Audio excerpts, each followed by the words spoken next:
merupakan organ tumbuhan yang berperan dalam fotosintesis sekaligus transpirasi. Struktur daun yang mendukung kedua peran tersebut. Ini harus mendukung keduanya ya.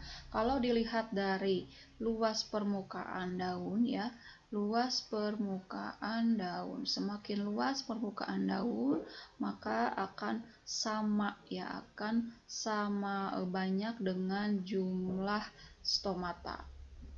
Semakin lebar jumlah stomata di daun itu semakin jumlahnya banyak, berarti apabila stomatanya ini banyak mempengaruhi proses fotosintesis dan transpirasi. Kenapa? Karena stomata ini dia merupakan pintunya keluar masuknya gas berupa O2 dan CO2. Nah, baik pun halnya juga untuk lebih umumnya penguapan berupa uap air. Nah, sekarang kita identifikasi yang A. Susunan sel yang pada jaringan mesofil ini rapat tidak? Nah, ini kalau korelasi keduanya mesofil rapat ini kita membicarakan posisi dari si ini stomata, karena ini keluar masuknya gas itu lewat stomata. Kalau mesofil ini kan dia lebih padat ya, jadi tidak langsung mendukung proses fotosintesis dan transpirasi. Walaupun di sini juga ada yang namanya jaringan palisade sebagai tempat fotosintesis. Terus perbandingan luas area dan volume daun yang lebar, seperti yang tadi sudah dibicarakan, semakin luas area maka volume daun besar ini juga bisa mempengaruhi. Semakin banyak jumlah stomata yang akan didapat, berarti ini bisa mempengaruhi fotosintesis dan transpirasi. Kalau yang C, stomata mengatur fungsi sel penjaga dalam transpirasi. Ini kembali lagi yang ditanyakannya beserta fotosintesis, jadi ini kurang lengkap. Luas pori-pori stomata itu 30%-nya dari luas seluruh bawah permukaan daun ya. Yang sudah kita tahu stomata itu dia jumlahnya lebih banyak di bawah daun, tapi tidak sampai 30%, itu hanya 1-12% saja dari luas permukaan daun secara umum. Transpirasi yang rendah pada permukaan daun yang luas, ini berbanding terbalik, berarti harusnya ini berbanding lurus. Jadi jawabannya yang B.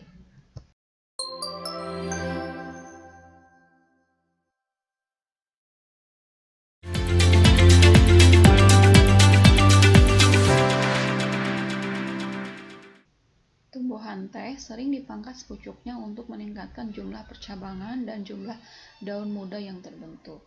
Proses biologi apa yang terkait dengan hal tersebut? Nah, ini soal yaitu hubungannya dengan yang namanya auksin ya. Auksin ini dia salah satu hormon yang mendominasi pada tumbuhan.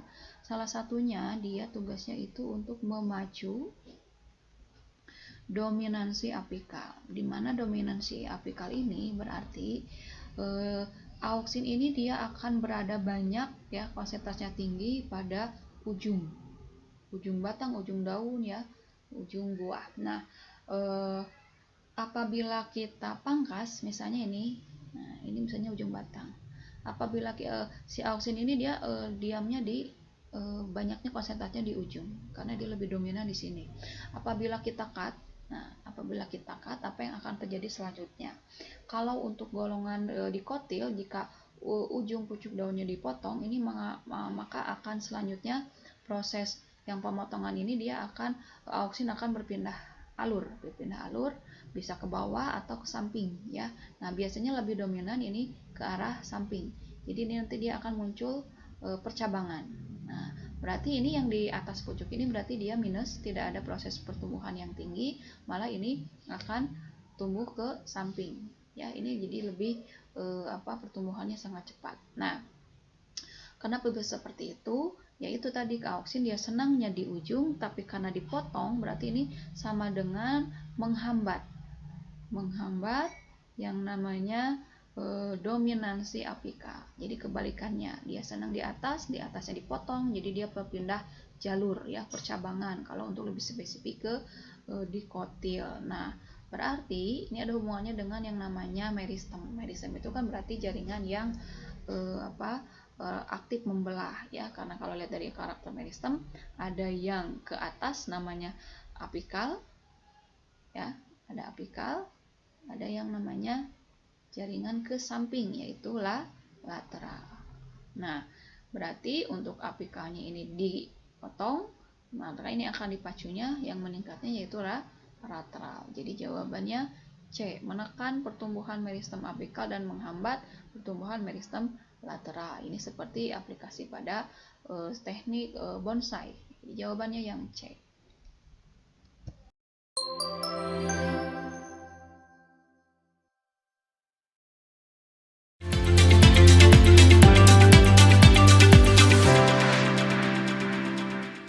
Salah satu dinamika sifat kromosom adalah pindah silang atau crossing over.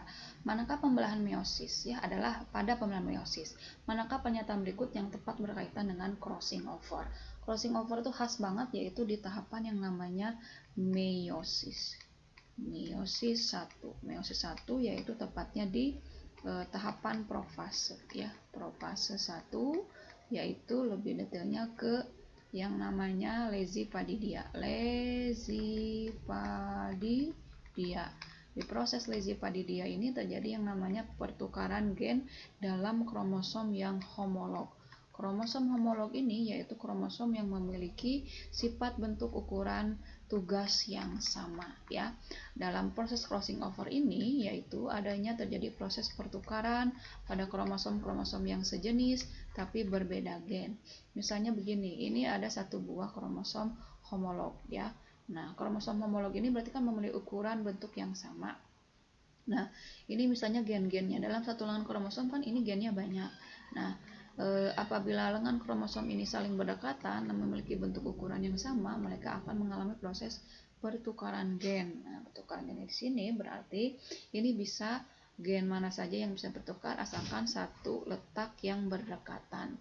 Itu untuk di crossing over. Jadi kalau kita cek, pindah silang menyebabkan variasi jumlah kromosom. Kalau variasi jumlah, kalau dari jumlah tetap saja sama karena ini bertukar. Jadi kalau jumlah kromosomnya ini akan utuh, ya, hanya bertukar tempat gen saja. Pindah silang terjadi pada meiosis 1 bukan, tapi pada meiosis 2. Pindah silang terjadi pada satu wilayah gen. Kalau satu wilayah kromosom boleh, kalau wilayah gen ini bisa berbeda, bahkan malah berbeda wilayah. Pindah silang terjadi pada kromosom autosom, tidak pada kromosom gonosom.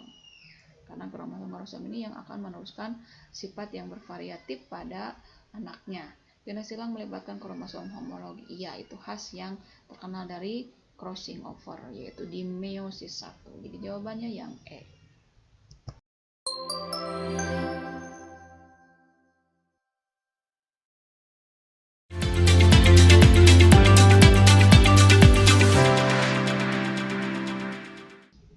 Berdasarkan morfologinya, ayam jantan dan ayam betina dibedakan berdasarkan dari ukuran tubuhnya, warna, ornamentasi, dan perilaku. Perbedaan karakter seksual sekunder tersebut dikenal istilah apa? Nah, kalau ayam betina jantan berarti ini masih dalam satu spesies yang sama.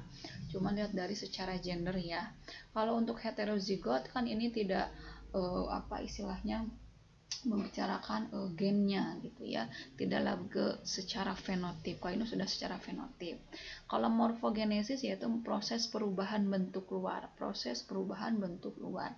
Ini secara genetis akan nampak secara fenotip aplikasinya, maka disebut dengan ada perbedaan pada gender ini. Jadi ini masih bentuk luar, tidak memperlihatkan perbedaan dari spesies yang satu dengan lain atau dalam satu spesies yang sama.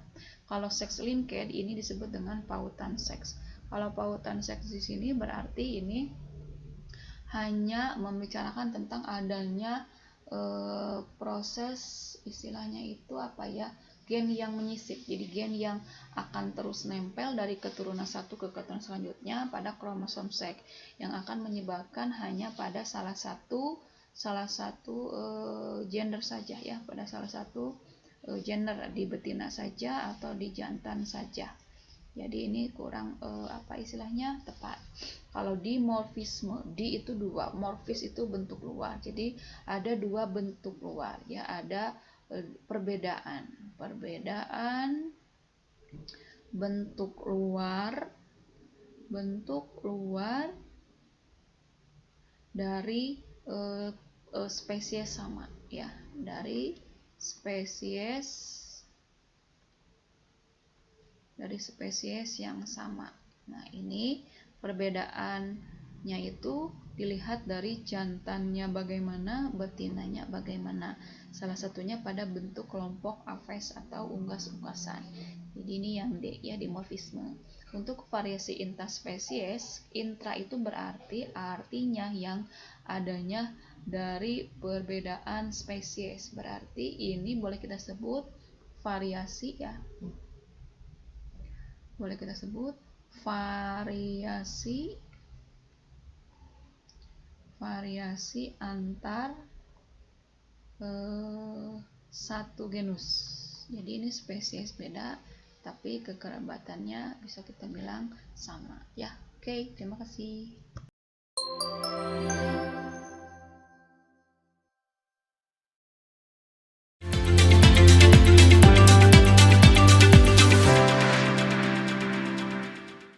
Molekul DNA di mitokondria terdapat pada bagian apa? Berarti kita harus lihat dulu struktur dari mitokondria itu sendiri. Mitokondria ini dia memiliki yang namanya membran sel yang double ya. Nah, oke. Setelah membran double ini di dalamnya terdapat lipatan-lipatan membran dalam yang berleku, kita sebut dengan matriks ya. Nah, di dalam matriks inilah berada yang namanya istilahnya si DNA ini. Jadi DNA di sini dia terdapat di dalam matriks mitokondria ya. Kita ganti warna dulu biar lebih jelas lagi. Nah, kurang lebih si DNA mitokondria di situ terdapat di sini ya, di sepanjang cairan-cairan di dalam matriks itu sendiri ya. Ini yang disebut dengan DNA mitokondria. Jadi ini dia merupakan lap membran sel yaitu double ya. Double membran selnya ini dia double membran. Kalau untuk cairannya ya kita sebut dengan matriks ya, di dalam matriks cairannya. Tapi biasanya si DNA ini dia lebih dekat dengan lipatan-lipatan dari si kristal itu sendiri. Jadi ini diantara diamnya tetap di cairan, cuman dia berdekatan dengan kristal. Kalau ruang intermembran itu artinya ruang sempit di antara ruang dalam dan luar. Jadi kurang lebih di antara membran luar dan dalam. Ruang tilakoid, kalau tilakoid ini dia ada di kloroplas ya, bukan dari mitokondria itu sendiri. Stroma juga sama, itu bagian dari kloroplas. Inti sel ya di nukleus, kalau matriks ya tadi ya. Jadi jawabannya di matriks.